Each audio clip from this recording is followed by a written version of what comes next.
ये जो बिल लोकसभा में लाया गया है ये पूरी तरह से असंवैधानिक है। कार्यकर्ताओं से भारतीय जनता पार्टी को है, क्योंकि उसको पता है ये कट्टर ईमानदार पार्टी है। इन्होंने सारे प्रयोग आम आदमी पार्टी पे किए। आप देख रहे हैं कि मोदी सरकार लगातार पूरे देश भर के अंदर जहां बीजेपी की सरकार नहीं है वहां सरकार को तोड़कर भाजपा की सरकार बना रही है। डर, इतना खौफ अरविंद केजरीवाल का इंडिया का डर सता रहा है कि आज प्रधानमंत्री को उन छोटे छोटे दलों के पास जिनके पास मान्यता भी नहीं होगी उनके कदमों पर प्रधानमंत्री को गिरना पड़ रहा है। इस अध्यादेश के मुद्दे पर भी तमाचा भारतीय जनता पार्टी के मुंह पे लगेगा। जय हिंद, नमस्कार। मैं हूं आपका अपना के अख्तर। आप देखना शुरू कर दिए हैं तेज रफ्तार। आज हमारे साथ कोंडली के विधायक आम आदमी पार्टी से कुलदीप जी हैं। ये अपनी बातों को निष्पक्ष तरीके से एवं धाकड़ तरीके से रखते हैं, जिस मुद्दे को भी रखते हैं एकदम धाकड़ तरीके से रखते हैं। आज हमारे साथ जुड़ चुके हैं। तो सबसे पहला जो मेरा सवाल है सर, जो आप ही दिल्ली में बिल को सेवा को लेकर चल रहा है, आप उस पर क्या विचार है आपका? देखिए, ये जो बिल लोकसभा में लाया गया है ये पूरी तरह से असंवैधानिक है, अलोकतांत्रिक है। ये भारत के संविधान के ऊपर कुठाराघात है। ये दिल्ली के 2 करोड़ लोगों के ऊपर जिन्होंने अपना वोट का अधिकार का प्रयोग करके दिल्ली में केजरीवाल सरकार बनाया, केजरीवाल जी की सरकार बनाई, उन्हें मुख्यमंत्री बनाया, आज उन लोगों के अधिकार को छीनने वाला बिल है।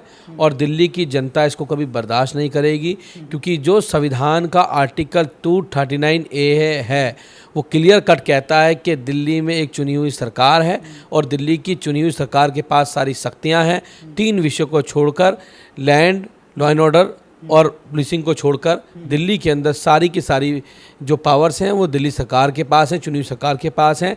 लेकिन मोदी सरकार आज अरविंद केजरीवाल जी के बढ़ते हुए कद से लगातार डरी हुई है, घबराई हुई है, क्योंकि उसको पता है कि अरविंद केजरीवाल जी की लोकप्रियता लगातार पूरे देश भर में बढ़ती जा रही है। तो ये सरकार जो है, मोदी सरकार, ये बहुत डरी हुई है, घबराई हुई है। अच्छा सर, सबसे पहले क्या है कि 2 मंत्री को, आपके मंत्री को जेल भेज दिया गया, अब 2 सांसद को सस्पेंड कर दिया गया। इसके पीछे क्या कारण है सर? कोई साजिश है या कोई राजनीतिक है?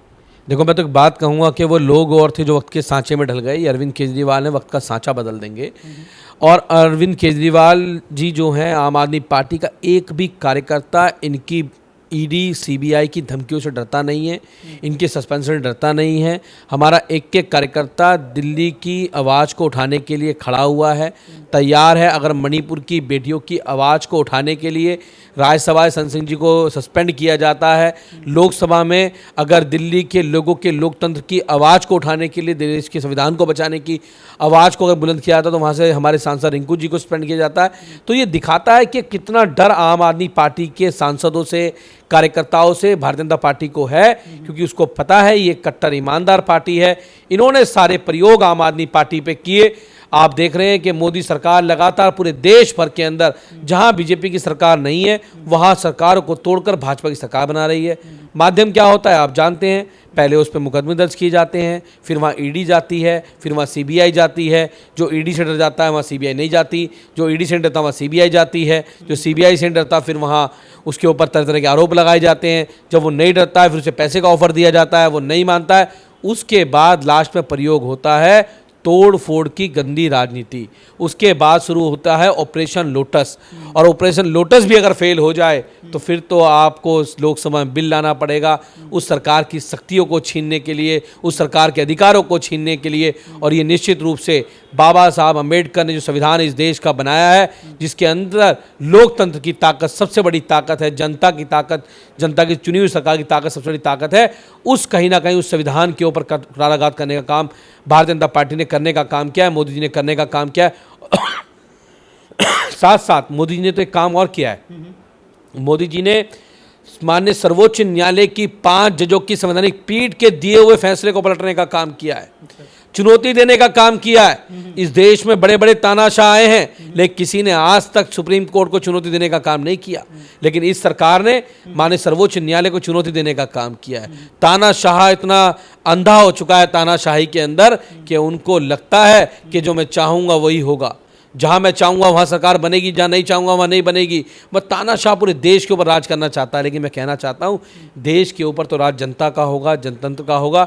और मुझे लगता है कि अब वो शुरुआत हो चुकी है। निश्चित रूप से 2024 के अंदर इस तानाशाह की विदाई होने वाली है और देश भर के लोग अब इसका इंतजार कर रहे हैं कि तानाशाह कब गद्दी से जाएगा। सर ऐसा है कि जिस तरीके से आपने तानाशाही की बात की और सारी बातें की, तो ऐसा क्या लगता है सर कि कहीं 2024 में आम आदमी पार्टी को जिस तरीके से ये बार बार मंत्रियों को ईडी सीबीआई हर एक तरीके की चीज़ें लगा के जो अंदर कर रहे हैं, किसी को सस्पेंड कर रहे हैं, ऐसा तो नहीं है कि आम आदमी पार्टी को एकदम जड़ से हटाने का प्लान बना रहे हैं बीजेपी वालों?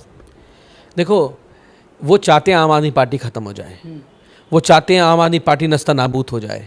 अमित शाह कहते हैं एक सुपारी जितनी पार्टी।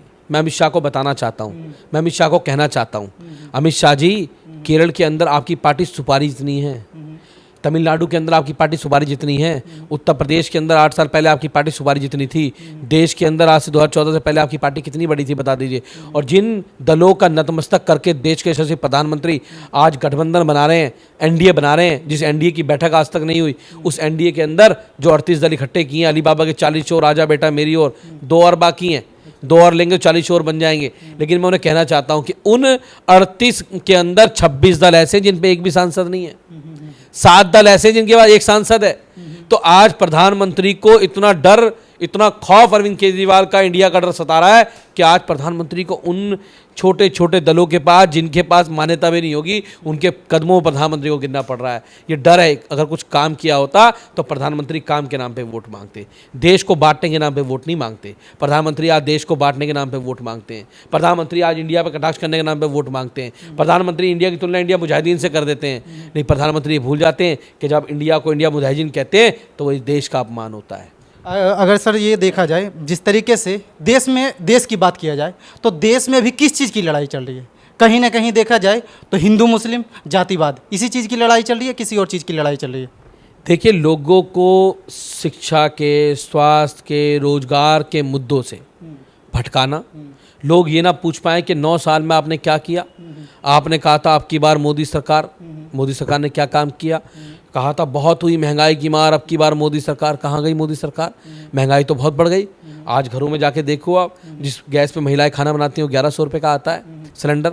जो दाल के रेट आप देख लीजिए, तेल के आप रेट देख लीजिए, दाल, तेल, चीनी सब कुछ बढ़ता जा रहा है।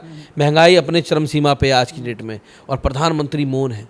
प्रधानमंत्री केवल लोगों को बांटने में लगे हुए हैं, हिंदू मुसलमान के नाम पे, दलित पिछड़ों के नाम पे, ओबीसी के नाम पे। वो चाहते हैं डिवाइडेशन हो, फूट डालो और राज करो। ये काम अंग्रेज करते थे, आज देश में काले अंग्रेज बैठे हैं, ये फूट डाल के राज करना चाहते हैं। लेकिन देश की जनता अब समझदार हो चुकी है, वो आज मुद्दों की बात कर रही है। वो आज पूछ रही है कि प्रधानमंत्री बताइए, आपने कहा था जब देश आज़ादी के 75 वर्ष पूरे करेगा तो हर भारतवासी के सर पे छत होगी। किसको आज छत मिली? किसको आज घर मिला? आज भी लोग बिना छत के रोडों पर रह रहे हैं। प्रधानमंत्री ने अपना वादा पूरा किया क्या? प्रधानमंत्री ने नहीं वादा किया। प्रधानमंत्री ने युवाओं से वादा किया था 2 करोड़ रोजगार हर साल दूंगा, 9 साल हो गए, 18 करोड़ रोजगार प्रधानमंत्री ने दिए। और देश के प्रधानमंत्री चैनल पे आके झूठ बोल जाते हैं। वो कहते हैं हमने 9 साल में हर साल एक IIT बनाई है, हर साल एक IIM बनाया। कोई भी भाजपा का प्रवक्ता आके 9 IIT 9 IIM के जवाब देकर दिखा दे कहाँ पे बनाए।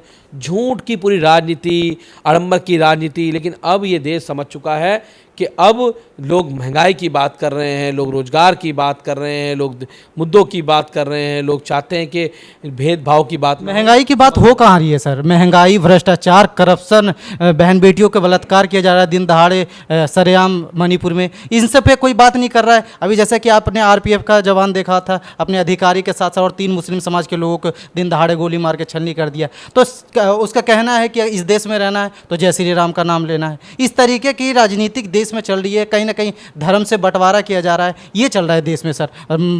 भ्रष्टाचार, महंगाई पे कोई बात ही नहीं कर रहा है। देखिए, लोगों के दिमाग में कूट कूट के भरा जा रहा है, लोगों के दिमाग में नफरत भरी जा रही है। और जब नफरत भरी जाती है, नफरत के इफेक्ट दिखते हैं आपको।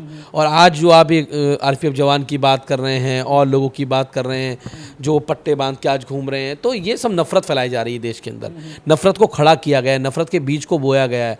और अगर बीज को बोया गया है तो प्रधानमंत्री चाहते हैं कि उसकी फसल वो चुनाव में काटें। लेकिन मैं कह रहा हूँ ये देश बहुत आगे बढ़ रहा है, देश आज बदल रहा है, देश समझदार हो रहे हैं, देश के लोगों को समझ में आ रहा है कि ये सरकार झूठ बोल के आई थी, झूठे वादे करके आई थी, और इस सरकार की आज पोल खुल चुकी है। और आज लोग चाहते हैं कि बदलाव हो, और 2024 में बदलाव होकर रहेगा। अच्छा सर, जैसा कि अभी मैं बात करना चाहूँगा मणिपुर पे, मणिपुर की बहन बेटियों को इंसाफ मिलेगा, क्या लगता है? देखिए, मणिपुर इस देश का भी अंग है, वहाँ की बहन बेटियाँ हमारी बहन बेटियाँ हैं, लेकिन जिस प्रकार की वीडियो वहाँ वायरल हो रही हैं, एक जवान जिसने इस कारगिल युद्ध में सूबेदार के रूप में अपनी कार्य किया, जिसने देश का मान बढ़ाने का काम किया, आज उसकी पत्नी को जिस प्रकार से वहाँ घुमाया जाता है नंगा करके, देश के लिए शर्म की बात है। ये इस देश के लिए शर्म की बात है। लेकिन वहाँ बीजेपी की सरकार है, डबल इंजन की सरकार है। वहाँ के मुख्यमंत्री बीरेन्द्र सिंह, जो मैं कहता हूँ बीरेन्द्र सिंह जनता पार्टी, आज वो बीरेन्द्र सिंह जनता पार्टी के मुख्यमंत्री जो हैं वो कहते हैं कि ये ऐसी तो सामान्य घटना है, ऐसी घटना तो 100 हो चुकी हैं। ऐसे मुख्यमंत्री को ये बात कहते हुए शर्म नहीं आई? उनके घर में बहन बेटियां नहीं हैं, वो मुख्यमंत्री अपनी कुर्सी पे बैठा हुआ है, ना प्रधानमंत्री उसको हटाते हैं, ना वो खुद इस्तीफा देता है। तो ऐसे ऐसे लोग भारतीय जनता पार्टी में भरे हुए हैं। एक वो ब्रजभूषण सिंह जनता पार्टी, ब्रजभूषण सिंह को आपने देखा होगा, देश की महिला पहलवान जो देश को मेडल लेके आई, आज उन बेटियों को रोड पे बैठना पड़ा, सड़क पे बैठना पड़ा, पोस्को का मुकदमा दर्ज हुआ, लेकिन उस आदमी को आज तक अरेस्ट नहीं किया गया, क्योंकि वो भाजपा का सांसद है, वो मोदी जी का मित्र है, वो मोदी जी का भाई है, इसलिए उसको नहीं। लेकिन आज इस देश को जिस प्रकार से नफरत में बांटा जा रहा है, जिस प्रकार से इस देश को आज अलग थलग करने का काम किया जा रहा है, देश को बांटने का काम किया जा रहा है, भारतीय जनता पार्टी कर रही है। और ये भारतीय जनता पार्टी मैं लोगों से कहना चाहता हूँ चैनल के माध्यम से, इस देश के लिए बहुत खतरनाक है। हमारे बड़े बुजुर्ग कहते थे कि अभी दुनिया किसी को वोट देना, बीजेपी को वोट मत देना, क्योंकि बीजेपी इस देश में लोगों को बांटने का काम करती है। धन्ना सेठों की पार्टी है, अडानी अंबानी की पार्टी है, ये गरीब आदमी की पार्टी नहीं है, ये गरीब लोगों की सोचने वाली पार्टी नहीं है। तो इसलिए लोगों को ये समझना पड़ेगा और मुझे लगता है कि 2024 में बदलाव होकर रहेगा। अच्छा, राहुल गांधी पे आप क्या कहना चाहेंगे सर? रिटर्न बैक आ गए वो फिर से? देखिए, मुझे लगता है कि माननीय सर्वोच्च न्यायालय ने जो तमाचा भारतीय जनता पार्टी के मुंह पे मारा है, उनको समझ में आना चाहिए कि आप देश के संविधान से बड़े नहीं हैं, आप इस देश के लोकतंत्र से बड़े नहीं हैं, आप सुप्रीम कोर्ट से बड़े नहीं हैं। आप जिस प्रकार से अपने राजनीतिक प्रतिद्वंदियों को ख़त्म करना चाहते हैं, जिस प्रकार से मतलब आप इस हद तक चले गए कि आपने सदस्यता रद्द करवा दी, मतलब इस हद तक आपका जाना आज ये बताता है कि सुप्रीम कोर्ट ने जो कहा है वो सच्चाई की जीत हुई है और राहुल गांधी की सदस्यता वापसी हुई है। और मैं फिर कह रहा हूँ, इस अध्यादेश के मुद्दे पर भी तमाचा भारतीय जनता पार्टी के मुंह पे लगेगा और सुप्रीम कोर्ट दिल्ली के लोगों के हक और अधिकार के लिए फैसला देगा। अच्छा, कहीं ना कहीं ये जो सुप्रीम कोर्ट के जज हैं, अभी बीजेपी वाले लोगों को और मोदी जी को कहीं ना कहीं दिल और दिमाग में चुभने वाले काम कर रहे हैं। देखिए, जो भी इनकी नफरत का खुलासा करेगा, जो भी इनकी बात को नहीं मानेगा, जो इनके एजेंडे पे काम नहीं करेगा, ये उसके साथ कुछ भी कर सकते हैं, ये उसको कुछ भी कह सकते हैं, ये उसको देशद्रोही साबित कर सकते हैं, ये उसकी हत्या करा सकते हैं, कुछ भी कर सकते हैं, ईडी कुछ भी कर सकते हैं। ईडी हो, सीबीआई हो, डर का माहौल, खौफ का माहौल जो बनाया हुआ है, ये जो रंगा बिल्ला की जोड़ी ने जो देश में ये माहौल खड़ा किया हुआ है, ये देश ने सब देखा है और वो जानते हैं कि रंगा बिल्ला किस हद तक जा सकते हैं। इसलिए आज ये चाहते हैं कि जुडिशरी के हिसाब से चले, ये देश का कानून के हिसाब से चले। ये चाहते हैं, ये तो हिटलर बनना है, ये तो हिटलर की कॉपी करना चाहते हैं। लेकिन हिटलर का भी अंत हुआ था, अच्छे अच्छे तानाशाह का अंत होता, अंत इनका भी होगा। तो आपको क्या लगता है, मोदी जी का भी अंत हो जाएगा 2024 में? मुझे तो लगता है देश बदलाव चाहता है, देश के लोग बदलाव चाहते हैं, उन्हें छुटकारा चाहिए इस जातिवाद से, इस धर्म की लड़ाई से। उन्हें चाहिए रोजगार चाहिए, उन्हें अच्छा शिक्षा चाहिए, अच्छा स्वास्थ्य चाहिए, अच्छे स्कूल चाहिए, उन्हें ये सब चाहिए। उन्हें पढ़ा लिखा प्रधानमंत्री चाहिए, एक चौथी पास राजा नहीं चाहिए जो इस देश को डुबोने के लिए खड़ा हो, जिसको ये ना पता हो कि उससे अडानी जैसा व्यक्ति कहाँ फाइल साइन करा के लेके चला जाए, जो अपने दोस्त को कॉन्ट्रैक्ट दिलाने के श्रीलंका और बांग्लादेश चला जाए। ऐसे लोगों से, ऐसे प्रधानमंत्री से देश छुटकारा चाहता है जो केवल फ़ोटो शूट कराते हैं, फ़ोटो सेशन कराते हैं। देश की चिंता नहीं है उनको। जब देश के 5 राज्य नॉर्थ इंडिया के जब डूबे हुए थे बाढ़ की चपेट में, तो प्रधानमंत्री फ्रांस घूम रहे थे, जापान घूम रहे थे, मणिपुर जल रहा था देश का हिस्सा, और 25 आज लगभग 100 दिन हो चुके हैं, लेकिन प्रधानमंत्री ने मुंह नहीं खोला उसके ऊपर। तो ऐसा प्रधानमंत्री किसको चाहिए जो देश की बेटियों के बलात्कार पे ना बोले, जो देश जलते हुए देश के ऊपर ना बोले, जो देश के जलते हुए हिस्से के ऊपर ना बोले, जहाँ आग लगी हो प्रधानमंत्री बाहर घूम रहा हो। कैसे नींद आती है प्रधानमंत्री को? अगर इसी जगह पे किसी नेता को या कोई बीजेपी कार्यकर्ता का बहन बेटी के साथ होता, तब तक में क्या होता सर? अगर ये कोई दूसरे राज्य की सरकार यहाँ पर होती और यहाँ भाजपा की सरकार नहीं होती, तो अब तक तो मुख्यमंत्री सस्पेंड हो चुका होता, उसके खिलाफ बिल आ चुका होता, उसको देशद्रोही घोषित करके उसको जेल में डाल दिया होता और पूरा गैंग लगा होता उसको देशद्रोही साबित करने में। लेकिन जब इनके यहाँ की बारी आती है तो ये चुप बैठ जाते हैं। अभी देखा ना हरियाणा के नूह में आपने क्या हुआ, वहाँ खट्टर जी की सरकार है, डबल इंजन की सरकार है। वो डबल इंजन के मुख्यमंत्री कहते हैं कि मेरे पास तो पुलिस ही नहीं है, मैं सबकी सुरक्षा थोड़ी कर सकता हूँ। ये एक डबल इंजन की सरकार का मुख्यमंत्री कह रहा है तो फिर कौन करेगा? फिर कौन सुरक्षा करेगा? तो जो सुरक्षा नहीं कर सकता वो, उसको गद्दी पे बैठने का अधिकार नहीं है। जो बहन बेटियों की सुरक्षा नहीं कर सकता वो सत्ता में बैठे, ऐसे लोगों को तो उखाड़ के फेंकना चाहिए। जो आपके राज्य को दंगों में झोंकने का काम करे, ऐसे मुख्यमंत्री को, ऐसी सरकार को, ऐसी पार्टी को सत्ता में बैठने का अधिकार नहीं है। उसको तो लोगों को उखाड़ के फेंकना चाहिए। और वहाँ भी हरियाणा में चाहे दंगे कराएं, चाहे कुछ भी कराएं, लेकिन मैं आपके चैनल पर कह रहा हूँ कि हरियाणा में बीजेपी जा रही है, 100% बीजेपी जाएगी।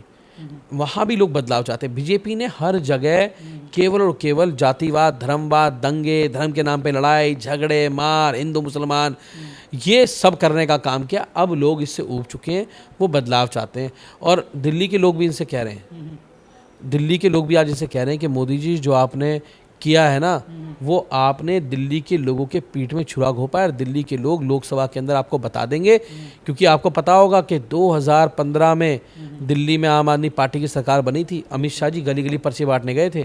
मोदी जी ने हर लोकसभा में रैली करी थी, 3 सीटें आई थी भाजपा की। 2020 में चुनाव हुआ, 8 सीटें आई भाजपा की। निगम का चुनाव हुआ, सब कुछ कर लिया अमित शाह ने। ऐसी लोकसभा में चिल्ला रहे थे, कितनी सीटें आई? 100 सीटें उनको, 134 हमें मिली। तो ये दिल्ली के लोग हैं, बहुत समझदार लोग हैं। और ये तो कह रहे हैं कि आज जो अमित शाह और मोदी ने दिल्ली के लोगों के पीठ में छुरा घोंपा है ना, और झूठा जो वादा इन्होंने जुमलेबाजी की थी, इन्होंने कहा था 2013 में कि भाई दिल्ली के लोगों को हम फुल स्टेट हुड देंगे, दिल्ली की पुलिस के अंडर में, इनका मैनिफेस्टो है ये। और आज ये बदल गए। तो दिल्ली के लोग सब जानते हैं, दिल्ली के लोग बहुत समझदार हैं। जैसा कि देखा आपने, सर ने बताया कि जो भी धर्म और जो जिस चीज़ की लड़ाई हो रही है, देश में बेरोजगारी भुखमरी की बात नहीं हो रही है, बस लड़ाई हो रही है तो धर्म और जाति पे। तो सर ने अपने धाकड़ तरीके से और अपनी बातों को रखा। तो आप देखते रहिए ऐसे ही तेज़ रफ्तार। हम अपनी प्रयास ऐसे ही करते रहेंगे, आपको हर एक समस्या का समाधान की बातें करते रहेंगे, ऐसे ही दिखाते रहेंगे। आप देखते रहिए तेज़ रफ्तार। तब तक के लिए जय हिंद।